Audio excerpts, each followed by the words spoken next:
Hola amigos Trailblazers, bienvenidos a un nuevo episodio de Crónicas de Salesforce con Sara Hernández.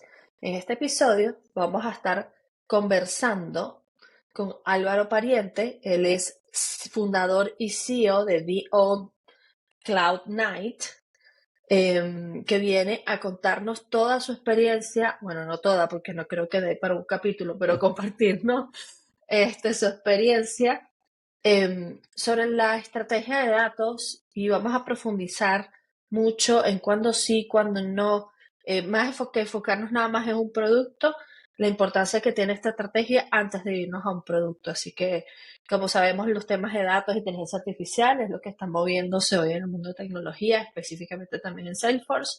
Así que, bueno, me hace mucha ilusión este episodio. ¿Cómo estás, Álvaro? Todo bien, muchas gracias Sara por invitarme y es un placer estar aquí. Lo he consumido bastante offline, así que oye, estar aquí es un privilegio. Muchas gracias, Álvaro. Sobre todo, yo siempre digo, por compartir su conocimiento y el tiempo, porque esto es tiempo, que es muy valioso para todos, así que muchísimas gracias. A ver, bueno, Álvaro, una de las principales preguntas que siempre hago antes de ir al tema es conocer a quienes estamos entrevistando, ¿no? Que los oyentes sepan quién es la persona. Entonces, cuéntanos un poco tu historia, quién eres, cuál ha Ujú. sido tu trayectoria profesional, em, y en este caso, ¿qué fue lo que te interesó de los datos, ¿no? Y llegaste a todo lo que es el mundo de Salesforce. Pues voy a intentar resumirlo al máximo posible. Sí, porque te hice como cinco en una, pero Bueno, yo soy ingeniero informático, como digo, de educación, ¿no? De estudio. Pasé mis últimas etapas fuera de España, en Suecia, Mm. y a la vuelta, pues me interesó mucho el tema de la consultoría. Como te puedes imaginar, al final uno intenta, cuando es mucho más joven, todavía me considero joven, intentar hacer muchas Todos. cosas con muchos diferentes tipos de industrias, aprender al máximo. Entonces, pues ahí empiezas programando. En aquel momento se da mucho el tema programando con Java, haciendo mucha página web. Y empecé con temas de Adobe, fíjate, ni siquiera con temas de Salesforce. Y ha pasado un tiempo, pasando 4 o 5 años, ya estaba haciendo temas de gestión, siempre los proyectos, siempre lo digo, siempre había y hay problemas de integración entre sistemas y Ah, problemas de llevar los datos de un sitio a otro. Siempre. Y quien diga lo contrario, miente. o que nos diga el truco, porque yo tampoco he vivido algo que no sea así. Entonces siempre hablamos del out of the box, de ir a los estándares en cualquier tecnología, ¿eh? Y siempre había un porcentaje de llevar el dato integrado. Entonces, bueno, tuve la suerte de ser el empleado cero en una consultora también que empezó con la práctica de Salesforce hace 13, 14 años y bueno, pues montamos el área.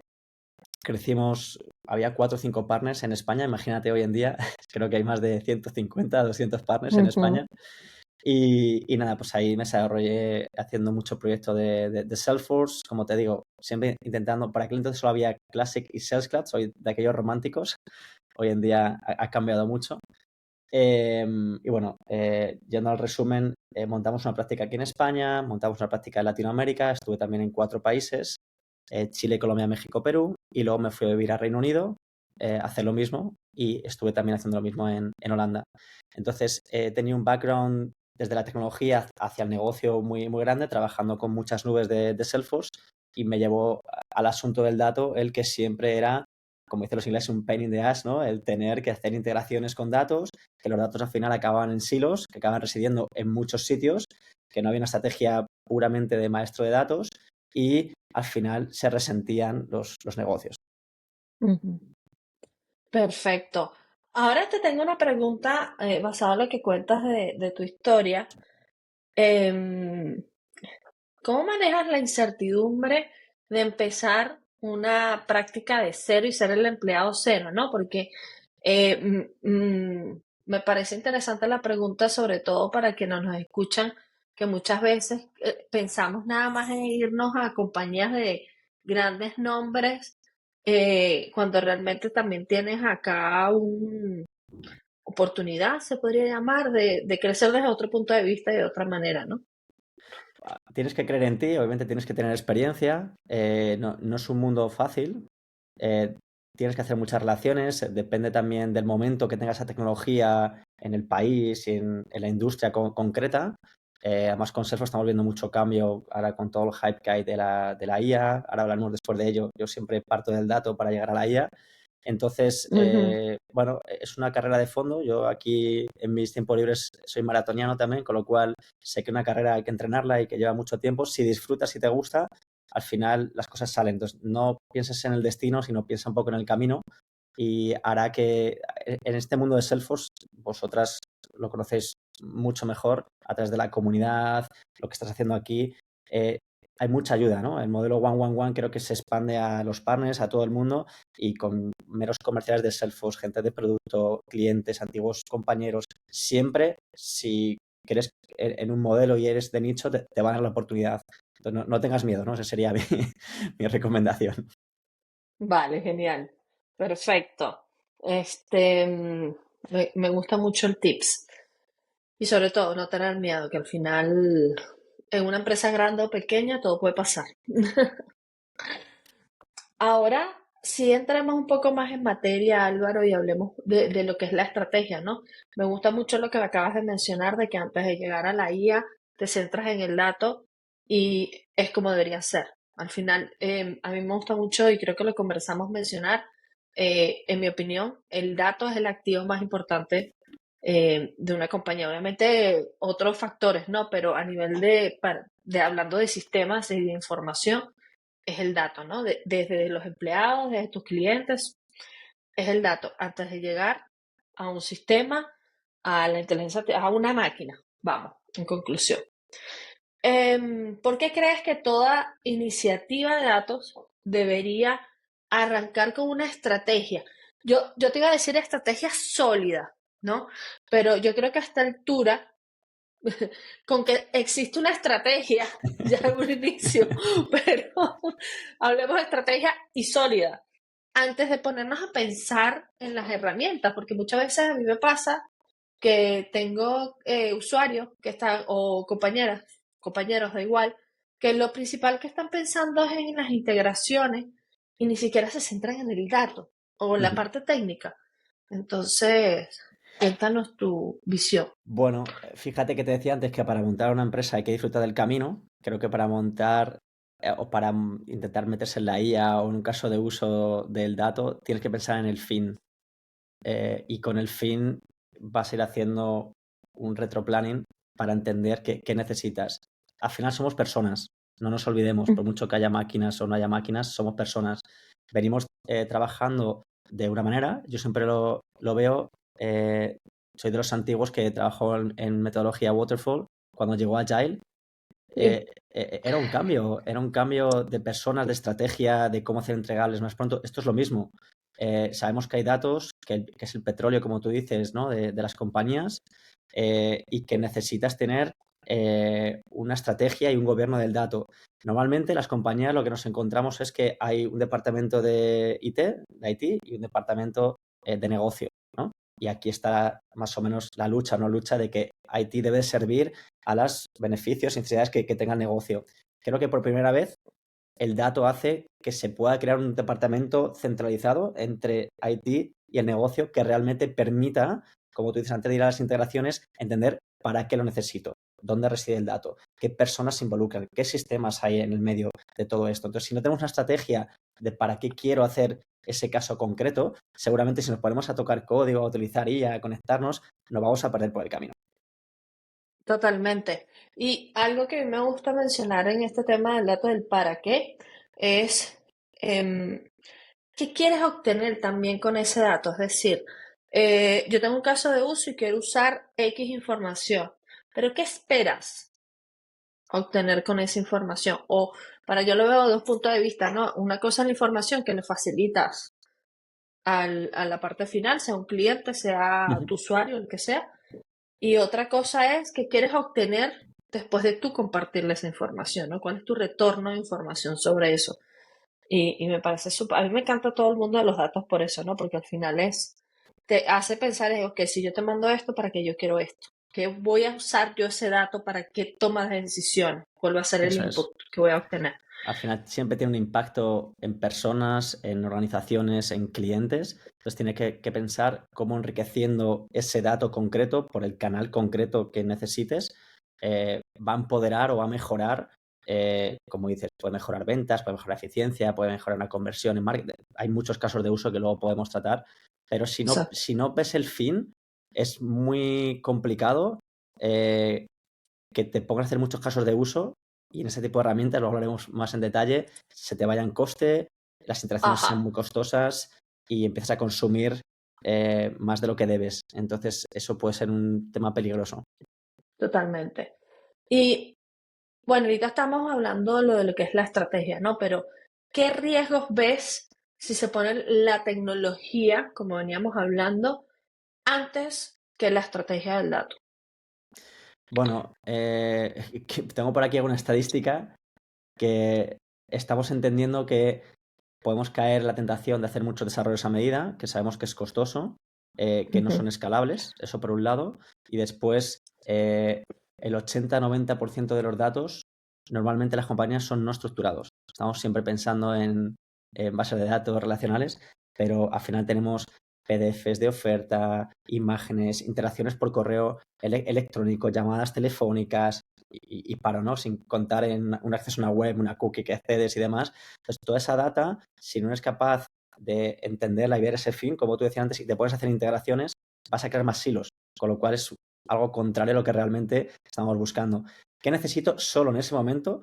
¿Cómo puedo mezclar esa data? ¿Cómo puedo unificar esos datos para el fin que realmente necesito?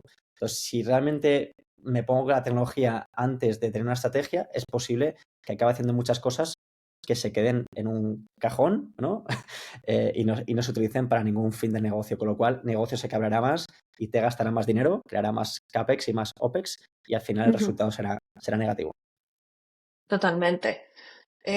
Para los oyentes que no sepan qué es CAPEX o OPEX, son nomenclaturas de presupuesto. ¿Ok? Perdón, sí.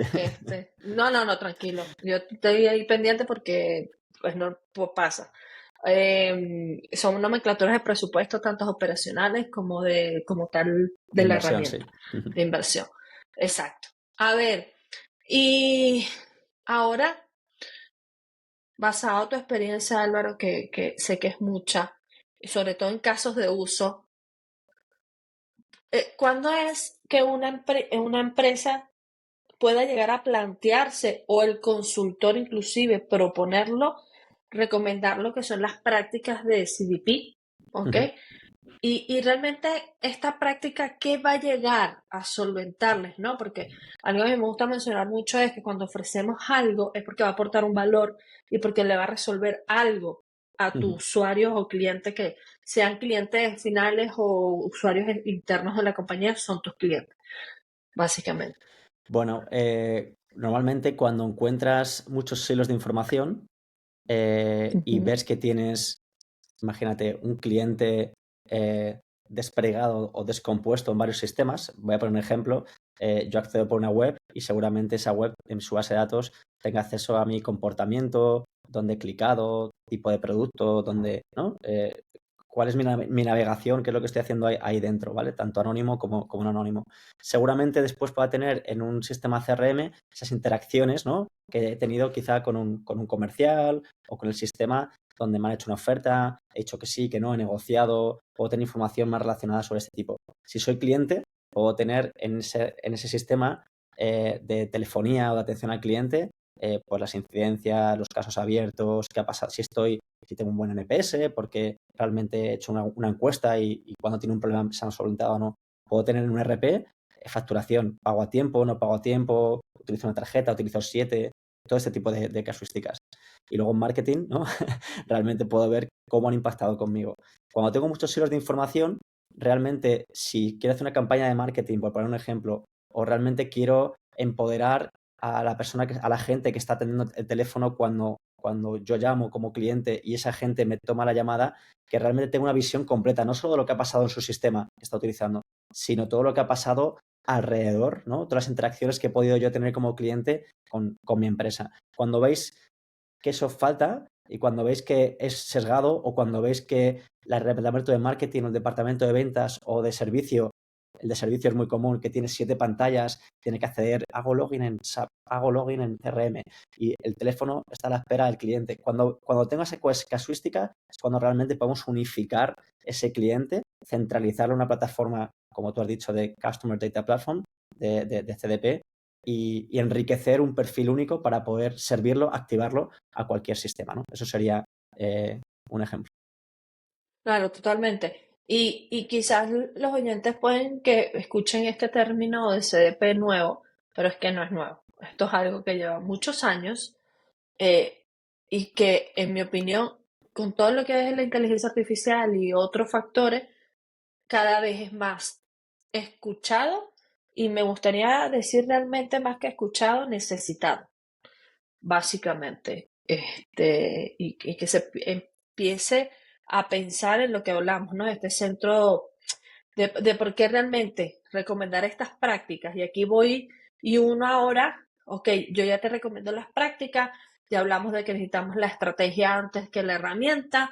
Te estoy dando las prácticas para que al final el objetivo es llegar a una herramienta, pero previo a eso es cuando realmente hablamos de ahora tener un centro de excelencia del dato, ok, un COE, pero del dato, ¿qué implicaciones tiene a nivel de estructura, ¿no? Porque muchas veces, y sobre todo roles y competencias, porque muchas veces las empresas no lo tienen, sino que está como quizás distribuido entre áreas. Yo no voy a decir si está bien o está mal, simplemente está distribuido, o lo tiene un área que no es un COE o otro. Entonces, ¿cuál es la importancia que tiene realmente implicaciones? Porque al final es un todo, ¿no? O sea, para poder pensar en esa excelencia. Al final, como decía antes, el cliente es uno. El cliente no son muchos, aunque haya muchas áreas distribuidas que interactúen con ese cliente. Y tenemos que poder servir en cualquier canal al empleado, ¿no? O al cliente con la información que necesita en el momento que necesita. Yo tengo aquí una estadística que dice que el 92% de los líderes dicen que la falta de fluidez de datos frena la escala.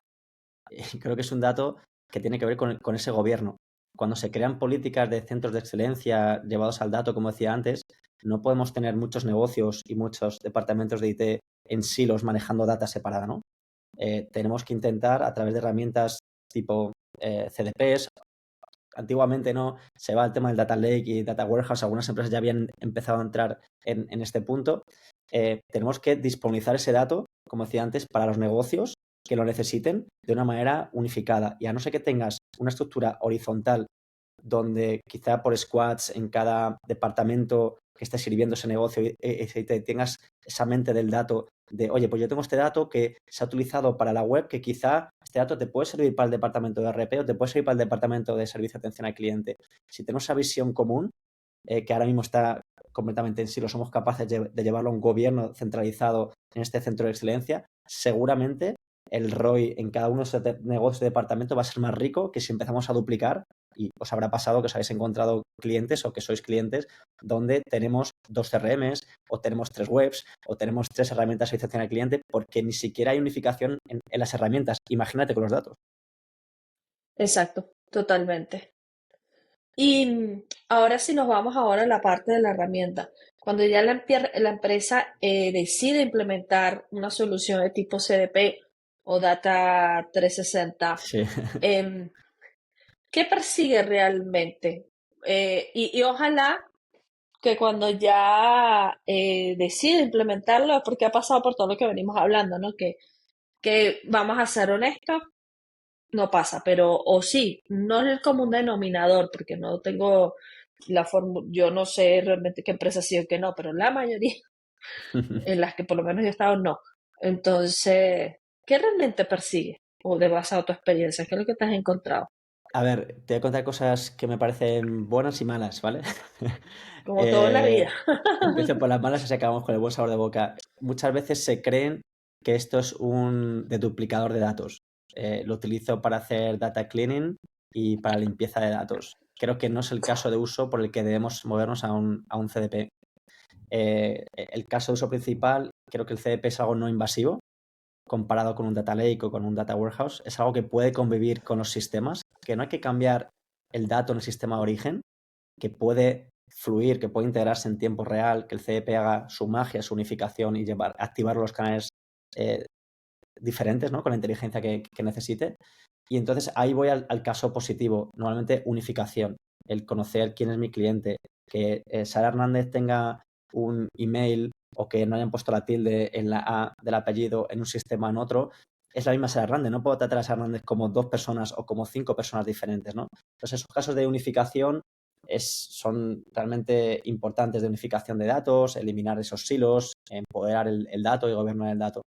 Y como digo, algo no invasivo. Esto es importante porque normalmente cuando venían las tecnologías nuevas tenías que cambiar tu sistema de origen, tenías que cambiar la manera en la que funcionabas. Creo que esto es algo que está a la escucha, que permite el tiempo real, que es otro punto muy importante al que deberíamos poder llegar todos. Y bueno, estos son los puntos principales. Vale. Qué bueno que al final unificar el dato no quiere decir que vas a tener un golden record, que para eso ya está otro tipo de herramienta que es o sea, un MDM, por ejemplo, pero sí tener, cuando hablamos de unificación, y aquí corrígeme Álvaro si digo algo que no es, pero cuando hablamos de unificación es identificar el mejor registro con todas esas composiciones que tú explicaste para comunicarte al cliente, que no quiere decir que lo vas a Exacto, unificar y te vas a olvidar el resto, que eso ya exacto, es el golden record que haces exacto, fuera del CDP. exacto. Y ahora entrando en el porqué de una plataforma de datos desde tu experiencia, ¿qué situaciones suelen hacer las organizaciones que digan ya, tenemos que, lo que venimos hablando, ¿no? Unificar, activar, cuando realmente se recomienda hacer esto en una plataforma como Data 360 o cualquier otro CDP? Pero bueno, estamos hablando de Sí, Salesforce, sí, yo trabajo con Data 360. otros CDPs, pero las casuísticas suelen ser las mismas.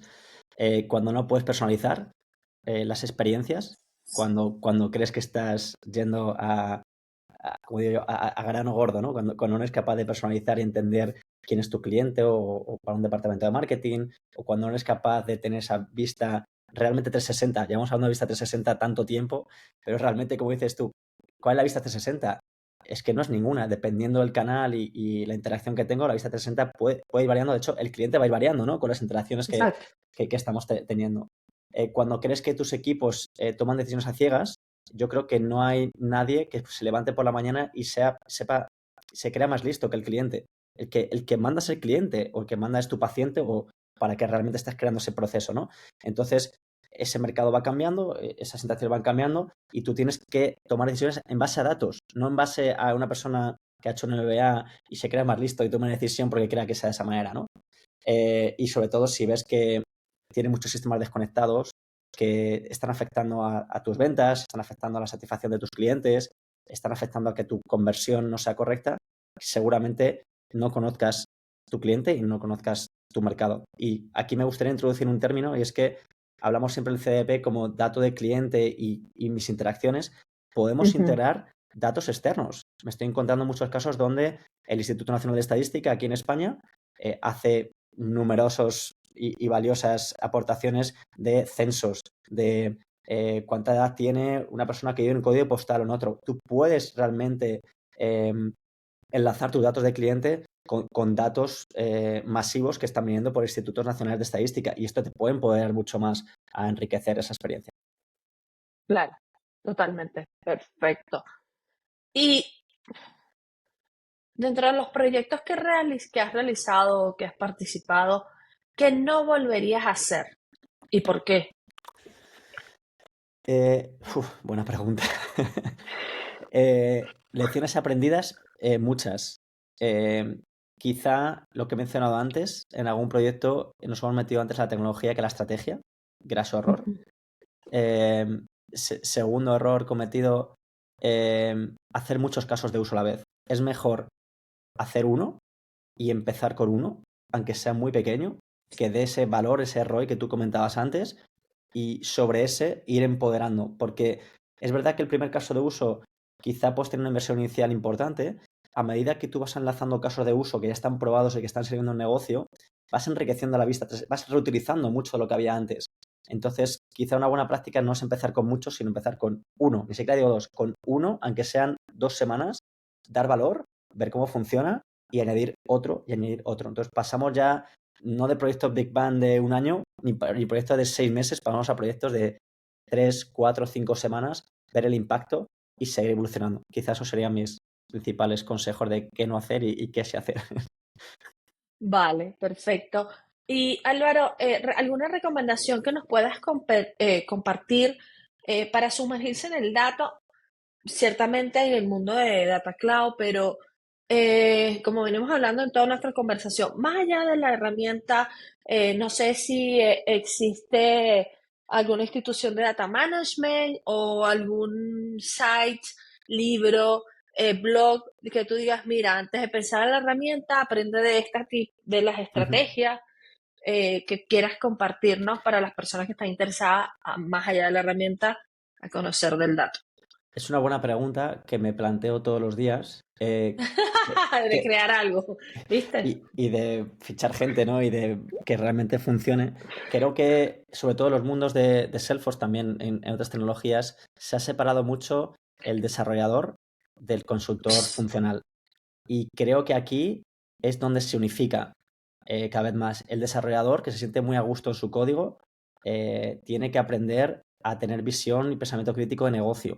Y el consultor funcional, que se siente muy cómodo en ese pensamiento crítico, ese client facing con el cliente, tiene que, no digo aprender a desarrollar, tiene que no tener miedo a SQL, tiene que entender lo que es un modelo relacional de datos, un modelo no relacional de datos. Entonces, creo que ahí es donde se juntan realmente la maravilla de este mundo, que los datos hacen que tengas que saber tocarlos, pero que tengan un fin y el para qué. Y ahí es donde creo que ese paradigma, espero que poco a poco en el mercado vaya cambiando y por lo menos en CDP, quien toque CDP va a tener que controlar esos dos mundos.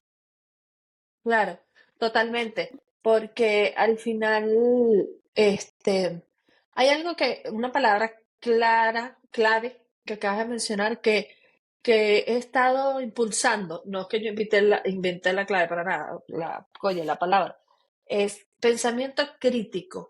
Considero que muchas veces se pierde o se ha estado perdiendo por ir en automático o por querer sacar las cosas ya. Y mi recomendación es reforzar ese pensamiento crítico con todo lo que tú acabas de mencionar, ¿no? Con todos esos skills que deberías de tener, porque al final, como íbamos a hablar de la inteligencia artificial, va a ser una máquina.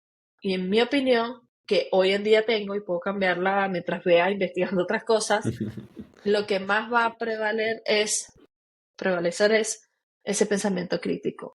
De lo que te está entregando una máquina, tener ese pensamiento crítico para llegar a conclusiones, recomendaciones a tus clientes, básicamente. Al final, creo que estamos viendo ese cambio de que en las máquinas la IA va a estar preparada para hacer, como digo yo, el trabajo sucio, el trabajo muy de hard skills. eh, y creo que los humanos nos diferenciaremos el día de mañana. Quizá, como dices tú, me equivoco y haremos otra crónica para verlo, en los soft skills, el cómo nuestras habilidades de blandas de negocio, de relacionarlos, hacen que esa máquina, esa IA, funcione mucho mejor. Pero insisto, no podemos alejarnos mucho de la máquina, de la IA, porque también comete errores y tenemos que Exacto. entender, en este caso de los datos, como digo, pues SQL tenemos que tenerlo muy fino, tenemos que entender cómo funciona la base de datos, tenemos que entender para qué sirven los negocios, los orígenes, los destinos. No hace falta ser experto en APIs y en procesos batch y en todo ese tipo de cosas, Pero pero saber que saber, funciona, eso es, cómo eso es, funciona, eso es, totalmente. eso Sí, yo creo que ahora es más, muchísimo más importante el qué que el cómo a detalle, es. en mi opinión. O sea, que al final tienes que saber qué es una API, para qué la puedes usar. Ya de que si te mando un endpoint, no sé qué, o sea, si lo quieres saber, bienvenido. Si todavía no lo sabes, todo conocimiento vale, pero al final enfócate o el esfuerzo donde ahorita te tienes que inclinar porque el mundo es así, va Y el cambiando. mensaje es el mismo. Nosotros estamos tocando 3 CDPs. Es el mismo en todos los CDPs. Entonces, esto es como el que yo veo una persona muy attached a Salesforce y digo, oye, antes existía Siebel y el día de mañana no sabemos lo que va a existir. Lo que tú te vas a llevar no es el setup y dónde configuro, sino el para qué y qué impacto Usas. tiene. Pues esto aquí es lo mismo. Totalmente, totalmente. Este, es así. Al final va de la tecnología en general. Es así. Si no fuera así, es que no evolucionara como evoluciona hoy en día. Tal cual. Desde la parte de CRM, de CDP, de lo que son productos, como de la misma telefonía, como desde la misma, ¿sabes? Que esto va así, ¿no? Pero bueno, muchísimas gracias Álvaro. ¿Algo adicional que quieras compartir que no hayamos hablado? It's your time.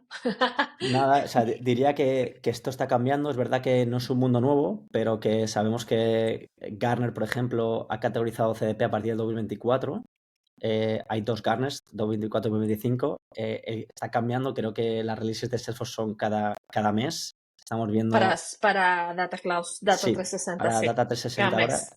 Entonces, aquí sí, igual que antes decíamos que había que estar Tune y todas las actualizaciones y certificaciones, aquí, como pierdas un poco el foco, te pierdes la mitad de la batalla. Entonces, Sí, está muy bien porque estás tocando innovación, pero quizá diría a quien nos escuche, hay un montón de recursos, desde el Partner Learning, desde Trailheads, bueno, ya conocemos Salesforce como en ese lado es súper positivo, que no tengamos miedo a tocar, que hay entornos, los developers por fin ya tienen un Data 360 que se puede hacer muchas cosas y que uno no tenga miedo a ponerse con ello porque le van a aparecer casos de uso y es más pronto que tarde que en su proyecto, en su cliente, en su consultora, eh, para la IA sobre todo va a tener que activar dato y dato inteligente. claro. Me gusta lo que acabas de decir, a ponerse con ello. No esperen a tener la gran oportunidad o el gran puesto de trabajo para hacer las cosas. A mí me gusta recomendar mucho, Álvaro, la creatividad. Es decir, ya que tenemos este ambiente por fin para poder desarrollar, invéntate un caso de uso. No esperes tener el adecuado donde estés trabajando o en la empresa que estés apuntando a ir, porque no es que no va a pasar, pero en el tiempo te vas a ir quemando y es lo que tú acabas de decir, ¿no? O sea, te vas perdiendo muchas cosas. Mira, yo siempre le digo a mis estudiantes, o sea, desde que tú cuando vas a comprar hasta el pan, ahí hay un proceso, créatelo, por Así muy es. pequeño, grande, lo que tú quieras. Poquito hay Sí. más de creatividad, le llamo yo. Y hoy en día que crear datos en los entornos, te vas con un ChatGPT o lo que sea y, oye, dame un fichero CSV de 2000 líneas y te lo va a crear, lo vas a poder importar y vas a Ya poder es, juguetear. Así que ya es muy sí. fácil. Dígame, antes cuando eso no existía tenías tú que ponerte en el Excel creativo a pensar en machar, en Eso no sé es, qué, mapear. eso es. Ay, no. Más bien, por eso es que me gusta decir que la IA es una aliada, Sí, no es que vino a ahí quitarme algo. el tema de la IA, fíjate como última recomendación, ¿no? que me dices para cerrar. eh, yo pienso, y ya digo, es una visión mía crítica, que ChatGPT, OpenAI, Gemini han llegado como LLMs para ayudarnos a procesar datos que están consumiendo datos públicos, todos, ¿vale? De Internet, que pueden ser veraces o no veraces. La realidad de las compañías es que quieren utilizar esas tecnologías de IA tan inteligentes para con sus datos privados de manera segura, ¿no? Todos sabemos que si un mal prompt hace que un mal prompt, una mala data introducida en un prompt hace que sea un mal resultado a nivel de calidad. Cuando estamos empezando a meter datos privados de compañías en un mal prompt, pasa que el resultado sea malo. Si primero corregimos ese data a través de tecnologías CDPs, con todo lo que hemos hablado, con estrategia, gobierno, etcétera, etcétera, y utilizamos IA, hará que la IA vaya mucho mejor que si no lo hacemos. Ese es mi Totalmente, simio. totalmente, me encanta. Muchísimas gracias, Álvaro, de A ti. verdad, por una conversa bastante interesante y con un contenido de valor. Así que bueno, nada, queridos oyentes, esperamos que les guste mucho este episodio, que se lleven los tips que se han compartido y los aprovechen al máximo. Así que nos vamos viendo en nuevos episodios. Muchísimas gracias. Gracias.